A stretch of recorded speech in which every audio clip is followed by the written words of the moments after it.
అరే లంగా మాట్లాడరా. ఇప్పుడు అదేవిధంగా నాయి బ్రాహ్మణులు ఉన్నారు. ఈ నాయి బ్రాహ్మణుల షాపులలో మొత్తం ఇక్కడ ఈ బంగ్లాదేశ్ నుంచి వచ్చిన వాళ్ళు, యూపీ బిహార్ నుంచి వచ్చిన ముస్లిమ్స్ ఉన్నారు.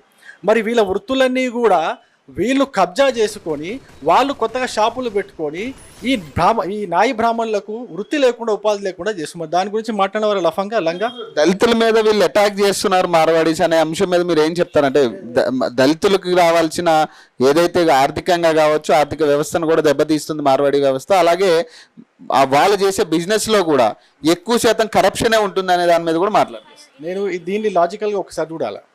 మార్వాడీలు చేసే వ్యాపారం ఏంటండి? ఒకటి కిరాణా డిస్ట్రిబ్యూషన్, కిరాణా హోల్సేల్ షాప్స్ కావచ్చు, లేదా ఈ బంగారం షాపులు కావచ్చు, లేదా హార్డ్వేర్ షాప్ లాంటి వాటి ఇట్లాంటి బిజినెస్లలో వాళ్ళు ఎక్కువగా ఉన్నారు.